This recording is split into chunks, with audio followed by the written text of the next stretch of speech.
Hi there, I'm Dr. LaQuita, and welcome to my YouTube channel where I talk about all things in between being and becoming a pharmacist. How you doing? You all right? If you do not know, I am a Naplex success coach.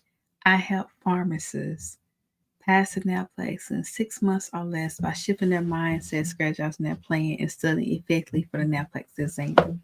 And in this video, I want to continue this talk. Again, if you watched last week's video and the week last, I'm in this thing and talking about the NAPLEX, NAVP's NAPLEX competency statements exams. And this is your first time ever hearing, seeing these things and all that. NAVP is the National Board of Pharmacies, the National North American Board of Pharmacy Association, which they are the ones who orchestrate the NAPLEX exam. And the NAPLEX exam is our NAPLEX is the North American Pharmacist Licensure exam. And in all this here, what it does is they give you an outline of like things you can do and study. Now, the new statements have came out, it's been announced, and they will be coming out in May. But you're somebody who is studying for the exam and you want to take the exam before April 30th. Well, yeah, before April 30th this year, go watch last week's video. I should link it somewhere here, right? Let me make a note to link it here. Then, if you are now, but I also told you, and I did a whole comparison video as well of comparing to. So again, I'll reference those videos here later down below. But the thing is, we're going to talk about today is for someone who has the opportunity to take the exam for May 1st, but you don't think the likelihood you're going to be ready by May 1st. I want to give you some tips to help ease your mind, okay? And I guess these tips can be applied for the next few years because not the NAP, they probably going to update these competency statements probably the next 4 years. So it's probably going to be current for the next 4 years, right? So let's look at, I don't know why I said like glow. Let's let it cook. I don't know why that popped in my head, but let's let it cook. But with that being said, let's talk about it. So one thing is, I'll say, like, if I was studying according to these competency statements, right?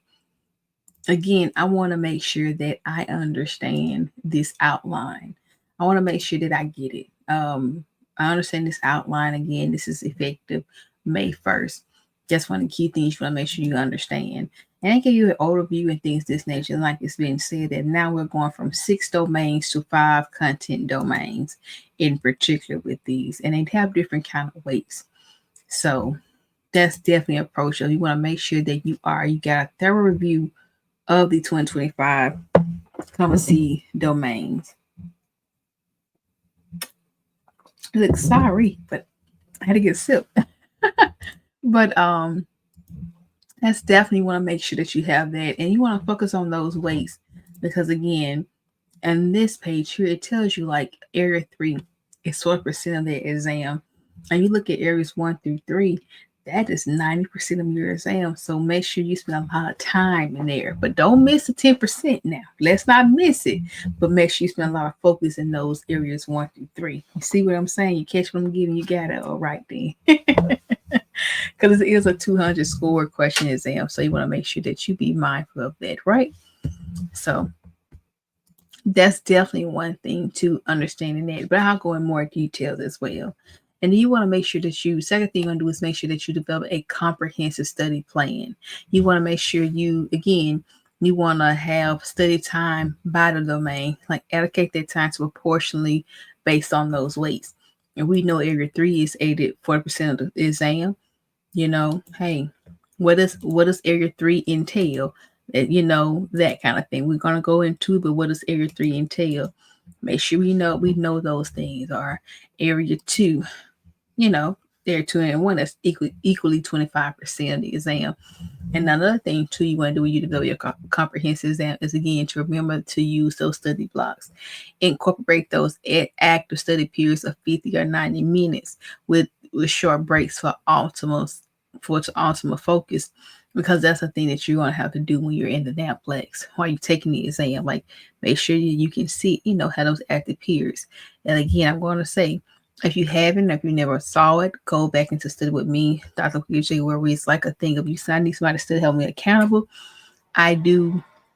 There was times where, it's a thing where we do. Sometimes we did 2 hours. Sometimes like, hey, I only got a straight 90 minutes. Let me show you how I work in 90-minute sprint or a 75-minute sprint because I had something to do. So that's one of the things of making sure that you can do that, and it helps with your optimum focus. Other thing is, again, you want to make sure you have utilize high quality resources. Make sure you have a Naplex, prep book. Again, if you want a video about that, what kind of prep books and stuff like that, let me know. We always welcome suggestions and recommend videos. Just comment below. Other thing is too, you want to think about is again like what resources that you need for the exam, and I think that's also could be a separate video as well. But now let's get into the meat and potatoes, exactly what this looks like. So for area 1, we want to think about, you look at it, area 1 is about the foundational knowledge of pharmacy practice.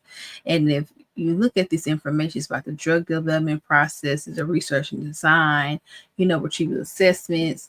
But the key thing you look at is talks about the pharmaceutical science principles, and it's like the pharmacology, pharmacokinetics, pharmacodynamics, pharmaceutics, they talk calculations, biostatistics, pharmacoeconomics. Like one of the key things that the domain 1 focus on is pharmacology, biostatistics, and pharmaceutical calculations.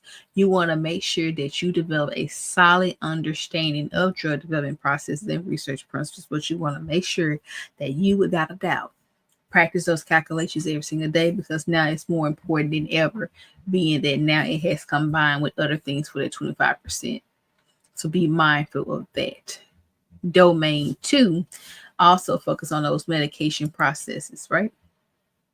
So with this, if you look at domain 2, you want to make sure you still like medication handling and therapeutic substitutions. You want to make sure you look at the immunizations protocols and things of this nature. Look at that, how it says like, documentations, the services, the handling, all that. You want to make sure that you pay attention to stuff of that medication order, how it looks, the dosage forms. That's definitely you want to pay attention to. Domain 3, which is a book, 40% of your exam, you want to emphasize patient assessment as well as therapeutic monitoring, that adherence, the education.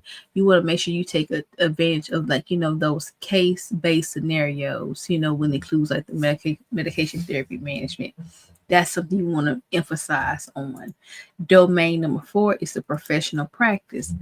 That's one of the things if you want to learn about public health initiatives, adverse reporting, and ethical considerations.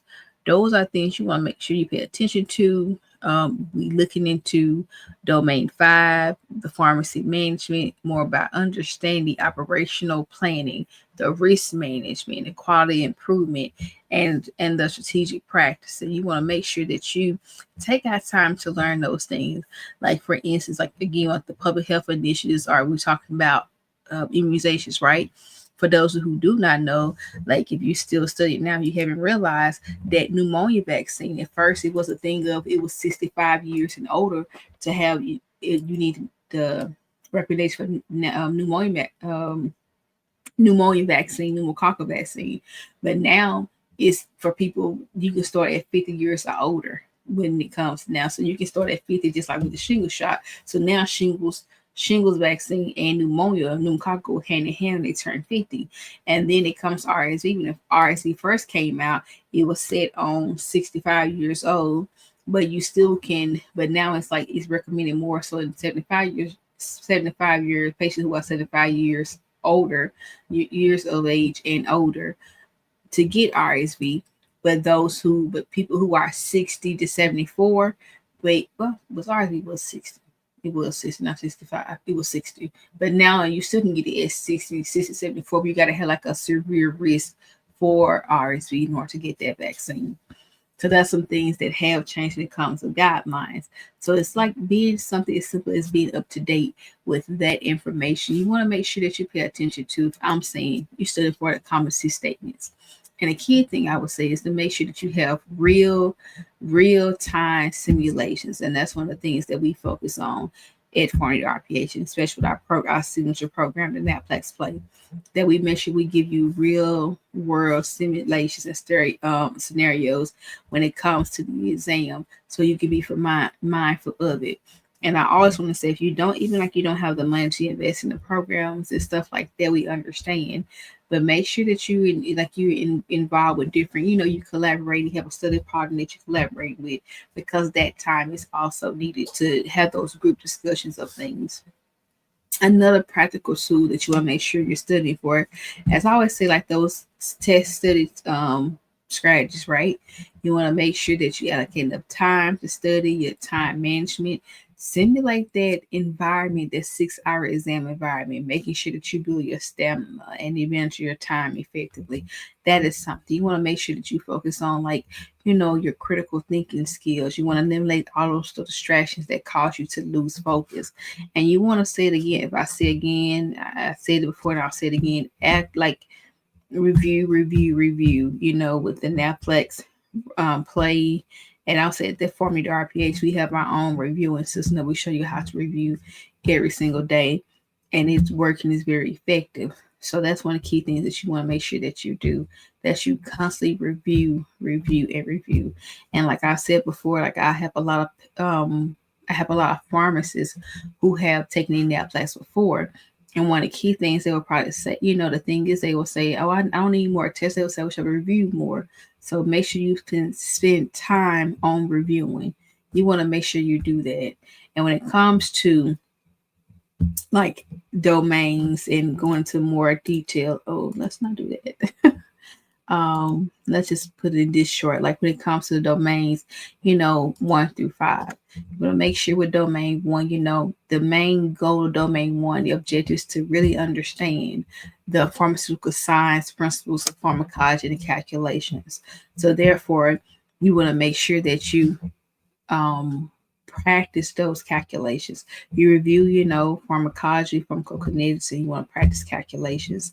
When it comes to area 2, you want to, it's mostly like the foundational knowledge of practice. So the key thing you want to focus on is expanding those foundational topics, including those research, design, and evidence interpretation, meaning that's pharmaceutics, the non-sterile, that's where the compounding portion come in, the drug development processes, like the FDA, the research design and biostatistics, the study types, the binding, the randomization, that can kind of come to play with this. So you want to make sure that you review those information as well.